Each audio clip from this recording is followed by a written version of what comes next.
कोई कुछ भी कहे, कांग्रेस नेहरू गांधी परिवार के आगे न कभी निकली है और न ही कभी निकल पाएगी, क्योंकि कांग्रेस अध्यक्षों का इतिहास देखे तो यही दिखता है। कुल मिलाकर कांग्रेस के 13 अध्यक्ष रह चुके हैं जो गांधी परिवार के नहीं थे, लेकिन संगठन चलाना इनके लिए तब तक चुनौती रही जब तक वो पद पर बने रहे और ज्यादातर अपमानित होकर कांग्रेस से निकले। मिसाल के तौर पर जीवटराम भगवान दास कृपलानी आजादी के बाद तब कांग्रेस के अध्यक्ष बने जब जवाहरलाल नेहरू प्रधानमंत्री बन गए थे।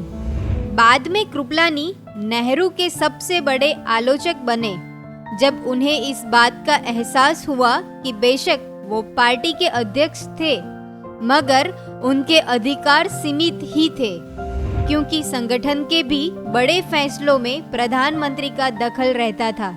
यानी कि बाहरी अध्यक्षों को अपमानित करने का सिलसिला यहाँ से ही शुरू हो गया और 1 साल के अंदर ही उनकी जगह पट्टाभी सीतारमैया ने ले ली। फिर वर्ष 1950 में नेहरू के जबरदस्त विरोध के बावजूद पुरुषोत्तम दास टंडन कांग्रेस के अध्यक्ष बने। कांग्रेस का एक धड़ा उन्हें रूढ़िवादी मानता था, मगर सरदार वल्लभ भाई पटेल उनके जबरदस्त समर्थक थे। ये कहा जाता है नेहरू के इतने विरोध के बावजूद टंडन जीत गए क्योंकि उनके साथ सरदार पटेल थे। इतिहास बताता है कि टंडन के अध्यक्ष बनने की वजह से जवाहरलाल नेहरू ने कांग्रेस कार्यकारी समिति से इस्तीफा भी दे दिया था। बाद में जब सरदार पटेल का निधन हुआ तो खुद टंडन ने भी इस्तीफा दे दिया और जवाहरलाल नेहरू वर्ष 1951 में कांग्रेस के अध्यक्ष भी बन गए और साथ ही प्रधानमंत्री के पद पर भी बने रहे। यानी संगठन और सत्ता दोनों उनके पास आ गए। वो 1954 तक इस पद पर बने रहे। फिर सौराष्ट्र से आने वाले UN ढेबर 4 सालों तक अध्यक्ष बने रहे, लेकिन उन्हें नेहरू का ही करीबी माना जाता रहा, इसलिए वो बिना परेशानी के 4 सालों तक इसी पद पर बने रहे। इस बीच नेहरू ने अपनी बेटी का राजनीतिक कद बढ़ाने के लिए इंदिरा गांधी को 1959 में अध्यक्ष बना दिया और खुद जवाहरलाल नेहरू उनका मार्गदर्शन करते थे। इंदिरा गांधी के अध्यक्ष पद से हटने के बाद 1960 में नीलम संजीव रेड्डी कांग्रेस के सबसे कम उम्र के अध्यक्ष बने और वो 3 साल तक इस पद पर भी रहे, मगर उसकी कांग्रेस में ज्यादा चली नहीं। वैसे देखे तो गांधी परिवार और कांग्रेसियों के बीच में सत्ता का युद्ध 1964 में शुरू हुआ, जब के कामराज अध्यक्ष के तौर पर चुने गए।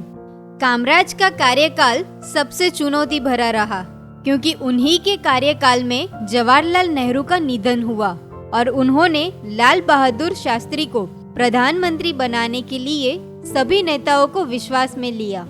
कामराज के कार्यकाल में लाल बहादुर शास्त्री का भी निधन हुआ, लेकिन मोरारजी देसाई के वरिष्ठ होने के बावजूद इंदिरा गांधी के नाम पर सहमति बनी और नेहरू गांधी परिवार के पास फिर से सत्ता आ गई। वर्ष 1969 में जब एस निजलिंगप्पा और इंदिरा गांधी के बीच विचारों की लड़ाई शुरू हो गई। दूसरी ओर इंदिरा गांधी भी चाहती थी कि अधिकार खुद के पास रहे और इंदिरा के इसी रुख के कारण कांग्रेस का आखिरकार बंटवारा हो गया और इंदिरा गांधी के गुट ने इंदिरा कांग्रेस बनाते हुए जगजीवन राम को अध्यक्ष चुना। जगजीवन राम के बाद जो भी कांग्रेस के अध्यक्ष बने, यानी शंकर दयाल शर्मा और देवकांत बरुआ, वो इंदिरा गांधी के करीबी ही थे। बरुआ ने तो वो मशहूर नारा तक दे डाला था, Indira is India and India is Indira.